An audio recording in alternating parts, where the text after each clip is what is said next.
The electrician called me on a Sunday morning while I was sitting in the church parking lot, engine off, snow on the ground. "Is this Graham?" he said. "It is. My name is Terry Kowalski. I'm the electrician you hired to rewire the workshop out back. I'm sorry to call you like this, sir, but I need you to come home right now, and please come alone. I want to be clear about something." That call did not feel like bad news, exactly. It felt like the start of something I did not see coming and was not ready for. My name is Graham Whitfield. I'm 61 years old. I live outside of Pittsburgh, Pennsylvania, on a half-acre lot that backs up against a tree line of spruce and birch. My wife, Carol, passed away 14 months before that phone call. She was 57. The doctors called it a sudden cardiac event. We had been married 31 years. After she died, I did not change much around the house. Her reading glasses were still on the nightstand. Her gardening clogs were still by the back door. Her workshop, a small outbuilding her father had put up back in the 1980s that she had taken over and made her own, still had every tool hanging exactly where she had left it. Carol was a woodworker, birdhouses, small furniture, picture frames. She was precise and patient with wood, the same way she was precise and patient with everything in her life. She did not rush anything. She measured twice, cut once, and if something did not come out right, she would take it apart and start over without complaining about it. The wiring in that workshop was old, knob and tube, going back to her father's time. 2 months before Terry's call, a breaker had started tripping whenever Carol's old table saw powered on. It was not safe. A buddy of mine from the VFW had recommended Terry, said he was honest and did not pad the bill. I hired him the previous Thursday, gave him a key to the padlock, and told him to work at his own pace over the weekend. That Sunday, I had my brother-in-law, Dennis, Carol's younger brother, sitting in the passenger seat, about to walk into the 9 o'clock service with me when the phone buzzed. I told Dennis something had come up at the house. He offered to come with me. I told him not to bother. I would call if I needed him. I still cannot fully explain why I listened to Terry about coming alone. Something in his voice, a careful weight to it, like a man who had found something and was not sure what to do with it. I just listened. When I pulled into the driveway about 20 minutes later, Terry was standing outside the workshop door with his hands in his jacket pockets. Broad shoulders, gray beard, steady eyes. He waited until I had walked all the way over before he said anything. "I found something," he said, "inside the wall cavity on the north side, behind the insulation. I want you to see it before I say anything else." He led me inside. The workshop smelled like sawdust and cold air and old wire insulation. Terry had pulled back a section of drywall about halfway up the north wall to get at the wiring he had come to replace. But next to the wiring, sitting on a small bracket someone had screwed directly into the wall stud, was a gray metal lockbox. The kind you would find at any hardware store. Combination dial on the front. It was not loose in there, Terry said quietly. It was set on purpose. Someone screwed that bracket in and placed the box on it deliberately. He had not touched it. He just thought I should see it the way he found it. I knew the combination before I even thought about it. Carol had used the same 4-digit code for everything that needed one.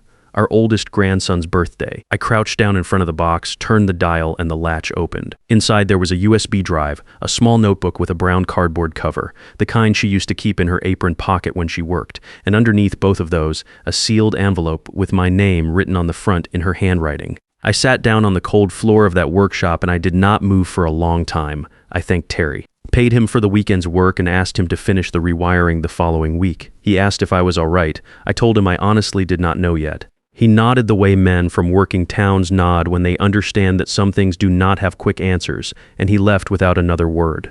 I respected him for that. I brought the lockbox inside and set it on the kitchen table, made a pot of coffee, sat across from it.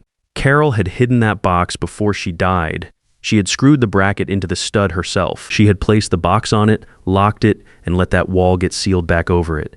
She had wanted it found eventually, otherwise why leave anything at all? But she had not wanted it found casually. My wife did not do things without reasons. I opened the notebook first. Her handwriting was small and even, letters close together. She had been keeping dated entries going back almost 2 years before she died. The first pages were about something I had not known was a problem. A discrepancy in our joint investment account, a withdrawal of $8,000 she had not made and I had not made either, described in the bank record as a transfer authorized. She had circled the word authorized and written a question mark next to it. She had brought this to our financial advisor, a man named Clifton Marsh, who had been managing our retirement accounts for 11 years. According to the notebook, Clifton had told her it was a routine portfolio rebalancing fee pre-authorized in their original contract. He had shown her a page in the document. She wrote, "He showed me the clause. I do not remember signing anything like that. We'll check my copy when I get home." 2 weeks later, another entry. "My copy does not have that clause. The page numbers skip. Pages 7 and 8 are missing from my copy. Clifton's version has a page 7A. The numbering does not match. I put the notebook down and went to the filing cabinet in the spare bedroom. Found our copy of the original investment contract in less than 2 minutes. Carol and I were organized people. She had been right. Our copy went from page 6 to page 9.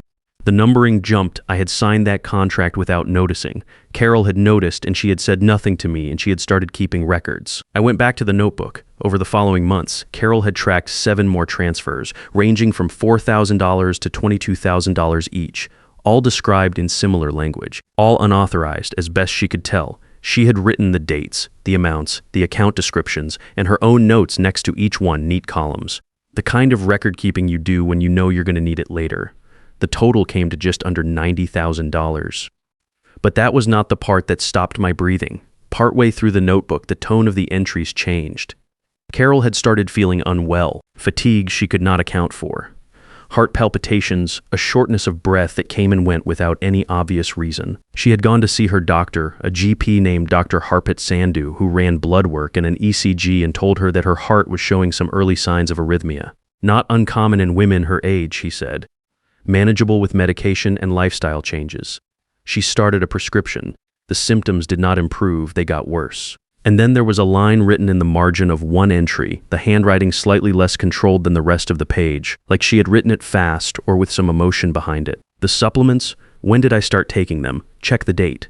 I remembered the supplements. About 18 months before she died, Carol had received a gift basket. One of those large wellness baskets wrapped in cellophane, the kind with teas and candles and small bottles of things. There were herbal capsules in it. Magnesium, she told me. Good for sleep and heart health. She had started taking them every day, every morning with her coffee, and she never missed a day because that was how Carol did things. If she decided something was worth doing, she did it without cutting corners. I could not immediately remember who had given her that basket. The notebook told me 3 entries later, in careful, even handwriting. The basket was from Clifton. He brought it to our November meeting, said his wife had been taking the same brand for 2 years and swore by it. I have been taking these capsules for 16 months. And then the next line, which I have read many times since, I do not think I should take them anymore. But I need to be sure first. I need to save one and have it tested. If I'm wrong, I do not want to destroy someone's life over a suspicion. If I'm right, I need evidence before I do anything. She had been building a case alone, without telling me. While she was getting sicker, and while she was still going to her doctor's appointments and filling her prescription and trying to figure out if the man who had been managing our retirement for over a decade had deliberately put something in a gift basket and handed it to her across a conference room table. I had to stop reading. I got up, refilled my coffee even though the pot had gone cold, and stood at the kitchen window for a few minutes looking at the backyard. The workshop was out there. The light was gray and flat the way Pittsburgh afternoons get in February. Then I went back to the table and kept reading. The entries over the following weeks were more careful, more deliberate. She wrote about scheduling a second opinion with a cardiologist. She wrote about pulling her personal copy of the investment contract again and going through every page. She wrote about the capsule she had set aside in a small plastic bag in the bottom of her craft desk, and about looking up independent testing labs in the area. Then the final entry, dated 11 days before she died. I have been too slow. I trusted the process too much. I should have gone to the police 6 months ago. I kept thinking I needed more, that what I had was not enough, that I could not go to anyone until I had something airtight. I waited too long. Graham will find this. He will know what to do. I love him. I'm sorry I did not tell him sooner. I was trying to protect him from the possibility that I might be wrong. I was not wrong. I sat at that kitchen table for a long time after reading that. Then I picked up the USB drive. I do not own a laptop anymore. Gave mine to Renata when I retired. Renata is my daughter, 34 years old, lives about 20 minutes away with her husband and my 2 grandkids. I drove over and told her I needed to borrow her computer for a few hours, that it had to do with her mother's estate. She looked at me the way she has looked at me since Carol died, that careful, watchful worry she carries around, and asked if everything was okay. I told her the truth. I did not know yet, but I was going to find out. The USB drive had 2 things on it. A folder of scanned documents, copies of bank statements, the investment contract, printed emails between Carol and Clifton going back about 14 months, and a single audio file, 47 minutes long, recorded on her phone. It was Carol's voice. She was sitting across from Clifton in what I recognized from the background sounds as his office on Penn Avenue downtown. She had recorded the whole conversation without him knowing. This was 4 months before she died. I want to be precise about what was on that recording. Clifton did not confess outright. He was too careful for that. But when Carol raised the missing contract pages, when she laid out the transfer history one transaction at a time and asked him directly whether those withdrawals had been properly authorized, his answers were not the answers of an innocent man. He deflected. He talked around things. He told her she was misremembering the onboarding process. He mentioned twice in a tone that stayed just on the right side of polite that stress and ongoing health issues could sometimes affect a person's ability to recall details accurately. He suggested she let him explain the account structure to her husband. She did not take the bait on that one. She just kept asking her questions. Then, near the end of the recording, Carol said, "Clifton, I have had one of the capsules from that wellness basket tested. I want you to know that." 4 seconds of silence. Then Clifton said, "I think you should be careful about making accusations you cannot support." Carol said, "I'm not making an accusation. I'm telling you what I have done." Clifton said, "You should talk to your doctor about your stress levels, Carol. Seriously, I'm genuinely concerned about you." That was it. 4 seconds of silence and then a move to undermine her, not confusion. Not the natural reaction of a man who had simply given a colleague a wellness gift with nothing behind it, just silence and then a pivot. I drove home slow. I was not really thinking about the road. When I got home, I opened the sealed envelope. 2 handwritten pages. Most of it is private. The kind of things a woman writes to her husband of 31 years when she believes she may be running out of time. I'm not going to put all of it here. But the part that mattered for what came next read like this: "I do not have proof that the capsules hurt me." The woman at the testing lab said the results were inconclusive but notable. She found trace amounts of something she could not fully identify without more sophisticated equipment. I was going to take the results to a toxicologist, but I ran out of time and energy. The capsules are in the blue tin in the bottom drawer of my craft desk. The one that locks. The key is on my keyring, the small brass one you always ask me about. Please have them properly tested. Please go to the police with everything in this box. And please do not go to Clifton alone. Do not confront him by yourself. He is not who we thought he was. I found the blue tin exactly where she said, bottom drawer of the craft desk, locked. The small brass key was on her keyring, same place it had always been. The one I used to pick up and ask her about, and she would smile and say it was for something important. She had not been wrong about that. I had the impulse, I want to be honest about that. The sudden burning impulse that comes to men my age who have lost someone, to get in the truck and drive to Clifton's office on a Tuesday morning and put all of it on his desk and watch his face while he tried to come up with something to say. I sat with that impulse for about 10 minutes. Then I put it down. Carol had told me not to. She had been right about everything else in that box. I was not going to start second-guessing her now. Instead, I called a lawyer named Margaret Osgood. I had met her through the church. She handled civil litigation and came well recommended. I called her at home on a Sunday evening and told her everything, start to finish, all of it. She was quiet through most of it. When I finished, she said, "Graham, I need you to bring me everything in that box tomorrow morning. Do not make copies. Do not contact Clifton. Do not tell anyone outside your immediate family until we have spoken in person." I asked her whether she thought Carol had been deliberately harmed. She paused for a moment, then she said, "I think we need to let the proper people answer that question. But what you have described, if it holds up, is serious. Seriously serious." I brought her everything the next morning: the notebook, the USB drive, the blue tin, the envelope, the scanned documents, all of it. Margaret moved fast. Within 10 days, she had connected with a detective at the Pittsburgh Police Department, a woman named Detective Sandra Brielle, who worked the Financial Crimes Unit. Detective Brielle reviewed the documents, listened to the full 47-minute recording, and arranged for the contents of the blue tin to be sent to a forensic toxicology lab in Philadelphia. The results came back 6 weeks later. The capsules contained a substance called digitalis glycoside. It is a compound derived from the foxglove plant. In small controlled doses, it is used in cardiac medication. In larger or sustained amounts, it is toxic. Prolonged ingestion can cause arrhythmia, chronic fatigue, and heart irregularities in a person with no pre-existing heart condition, and it can do this gradually enough that a general practitioner running a standard ECG would see what looks like naturally developing cardiac disease. Carol had no pre-existing heart condition before she started taking those capsules. Her medical records confirmed it clearly. She had been poisoned slowly over 16 months. When she started to suspect, she was already too sick and too careful about making sure she was right and too alone in that suspicion to stop it in time. Clifton Marsh was arrested on a Wednesday morning in April. The charges included fraud, theft over $5,000, and after 8 more months of additional investigation, criminal negligence causing death. The district attorney told Margaret that the last charge would be difficult to prove beyond a reasonable doubt given the indirect nature of the poisoning. I understood that.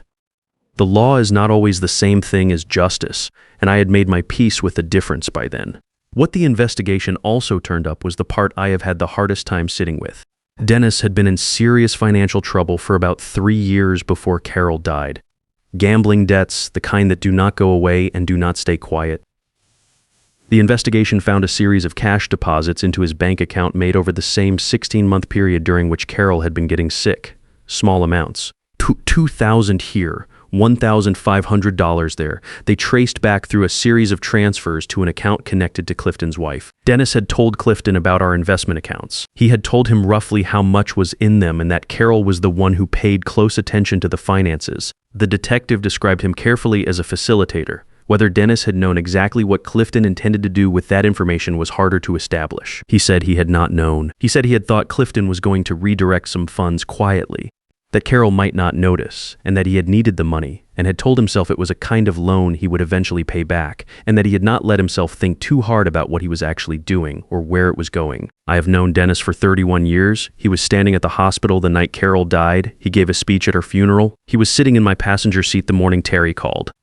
Near the end of the notebook, in the same careful handwriting as everything else, Carol had written one line that I keep coming back to. I think Dennis told someone about our accounts. I cannot prove it yet, and I cannot tell Graham. He and Dennis are close. It would destroy him before I know for certain. She had known. She had suspected her own brother, and she had not told me because she was trying to protect me from finding out before she had enough to be sure. She was protecting me even while she was dying. That is the part I have had the hardest time carrying. Dennis was charged as an accessory after the fact. He pleaded guilty to a reduced charge in exchange for his cooperation with the prosecution against Clifton. I have not spoken to him since the day he was charged. I do not say that with a lot of anger behind it. The anger mostly went away after the first year. I just genuinely do not know how to be in the same room as the person who handed the keys to the man who killed my wife, and I have stopped trying to force an answer to that before I'm ready for one. Clifton Marsh was arrested on a Wednesday morning in April. The charges included fraud, theft over $5,000, and after 8 more months of investigation, criminal negligence causing death. The Crown prosecutor told Margaret that the last charge would be the hardest to prove given the indirect nature of what had happened. I understood that. The law moves carefully, and carefully is not always the same as fully. What the investigation also turned up was something I had a harder time processing than any of the rest of it. Dennis had been in serious financial trouble for 3 years before Carol died. Gambling debts, the kind that stack up and do not go away on their own. The investigation found a series of cash deposits into his bank account made over the same 16-month period during which Carol had been getting sick. Small amounts, $2,000 here, $1,500 there. They traced back through a chain of transfers to an account connected to Clifton's wife. Dennis had told Clifton about our investment accounts. He had told him roughly how much was in them, and that Carol was the one who paid close attention to the finances. The detective described him carefully as a facilitator. Whether he had understood exactly what Clifton intended to do with that information was harder to prove. He said he had not known. He said he thought Clifton was simply going to move some funds around, and that Carol might not notice, and that he had needed the money and told himself it was a temporary thing, and he had not let himself think too hard about where it was all going. I have known Dennis for 31 years. He was standing in the hospital hallway the night Carol died. He spoke at her funeral. He sat beside me in the car that Sunday morning when Terry called, and he offered to come with me to the house, and I told him not to bother. Near the end of Carol's notebook, one line written carefully like everything else she wrote. I think Dennis told someone about our accounts. I cannot prove it yet, and I cannot tell Graham. He and Dennis are close. It would destroy him before I know for certain. She had been protecting me. Right up until the end, she was still thinking about what this would do to me. Dennis was charged as an accessory after the fact. He pleaded guilty to a reduced charge in exchange for cooperating with the prosecution against Clifton. I have not spoken to him since. I do not say that with a lot of heat behind it. The heat mostly went away after the first year. I just do not know how to sit across from the person who handed Clifton the information he needed, and I have stopped trying to force myself toward an answer I am not ready for. Clifton was convicted on the fraud charges. The criminal negligence charge was stayed due to a procedural issue with the toxicology chain of custody.